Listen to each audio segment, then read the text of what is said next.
Welcome to another episode of Don Allphin on Fishing. I've had several requests to show how I handle kokanee once I get them in the boat and decide to fillet them out. So today's little episode is just going to show you how I fillet my kokanee, and hope you enjoy it. You're going to have some Latin music in the background because the gal at the fish cleaning station is listening to a Latin music station while she's checking people for mussels.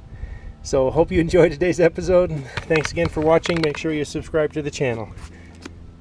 I spoke wrong. I was blaming our gal that checks for mussels for the Latin music, which of course I like Latin music, but I found out that there are some dock workers directly across the street from us that obviously like Latin music, and so that's what they're doing. Now, I'm hoping that I have the right camera angle for this. These are my 4 fish. This is the one I caught in Utah. The other 3 came from Wyoming, and I caught my limit in Wyoming, then came back to Utah and had a nice little spot that I felt I could jig for, and just within a couple of minutes got a nice one in Utah. So let me just show you. This particular fillet knife is made by Teton Tackle. A friend of mine gave it to me. He runs that company. It's an online company, Teton Capital or Tackle, just like the Tetons, you spell it. And this happens to be I think very nice.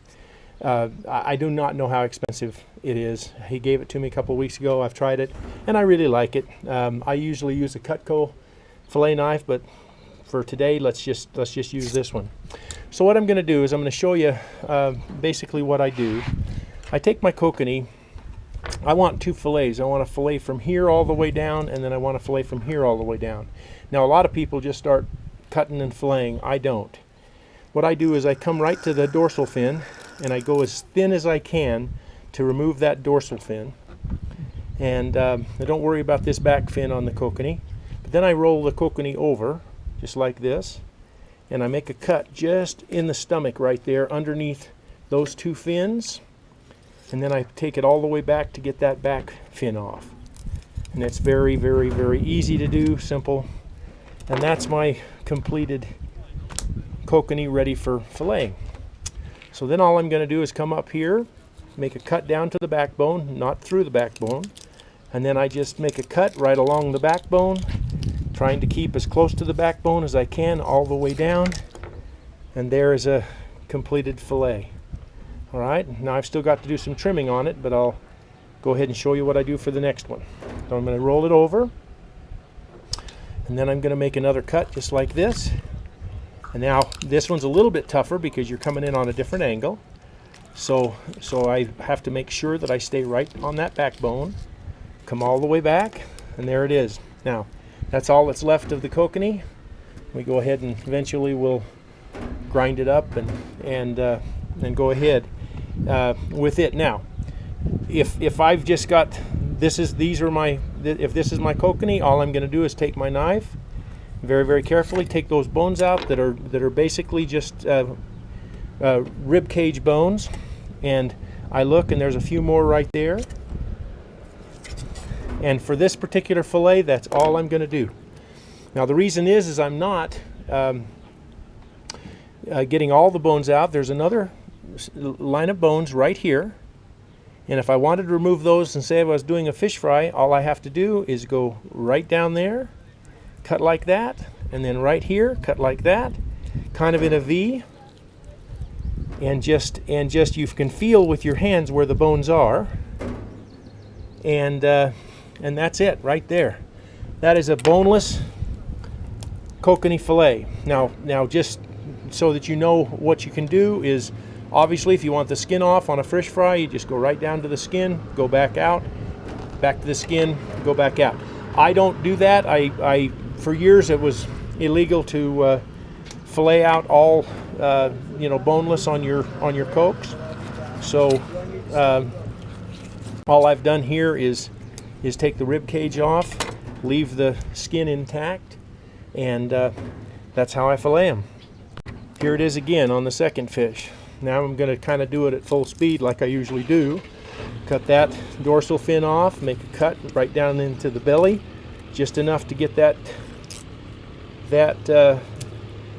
those 3 fins, and then I just start up at the top, go down to the backbone, come right through, and there's the completed fillet without trimming it. Then I'm going to do the same thing here, all the way back to the back. There we have another one that's basically ready to go. So all I'm going to do is just take that rib meat or rib bone out, and I just take it once over, look at it, and say that's exactly what I want, and that's ready to go. Now in another episode, I'll probably show you how I cook these, just because I have a really simple method that doesn't take any time and is absolutely wonderful. Everybody that I feed it to tells me that it's the best kokanee that they've had, and so that's what I'll do that another time. Okay, here's the third one. Cut down. Now, by the way, these fish are 19. One is 20. The others were 19, and there's one 18 and a half. One in Utah was an 18 and a halfer. It's the 22nd of June 2021, so you can see that the fish are getting bigger, and some of these would have been spawning in another couple of 3 months. So it's kind of nice to get a few of these as healthy as they are and as beautiful as they are. Now I'm going to do exactly the same thing. That just came a little bit undone there.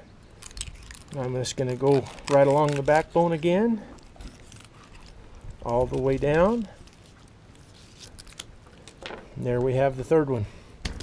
Once again, I'll just turn it around and look at those bones right on the rib cage. I'm going to take as few of that as I can, because belly meat, that belly meat right there is some of the best eating that you could possibly have on any salmon. So now I'm going to, it's a little bit of a whiter bone right here. It's only the way I filleted it that this one has a whiter arc, and so more of the rib bone stayed in. But that's now 3 beautiful fillets, and then this was the 20-incher right here, the big one. And look how wide that fish is, just a beautiful fish. Today I jigged them up. The fish didn't really bite until 9 o'clock. I got out at 6 and was out playing around for 3 hours with just a few nibbles, a few little hits, but no fish. And then it was like a light switch turned on at 9 o'clock. All of a sudden, here the fish were, and it didn't take me more than an hour to get my 3 fish in Wyoming and then head back down to Utah, and it took me less than 20 minutes to get that final fish to make my 4 fish limit in Utah. So there's that 4th fillet. That happened to be, this particular fish, of course, was caught in Wyoming. Wyoming kokanee tend to be larger than Utah kokanee, and I love fishing Wyoming. I've done it for many years with bass fishing, and I really like to do it with kokanee as well. So let me just take a little tiny swath here with this one, get that belly meat, or that belly, that rib cage bone out, and technically that's all she wrote. Well, I've now completely cleaned up my fish cleaning station here at Lucerne. There is my gallon bag of fillets. I store them just like that, flat. If I freeze them just like that. Makes it really easy to get out and thaw a little bit and smoke them. Thanks again for watching Don Allphin on fishing. I hope this helps you understand how I care for my kokanee once I get them. Today was a great day, June 22nd, 2021. Caught 3 nice fish in Wyoming, came over and caught a 4th fish in Utah to fill out a 4 fish limit, and did so by about 10:20 in the morning. The bite started at about 9.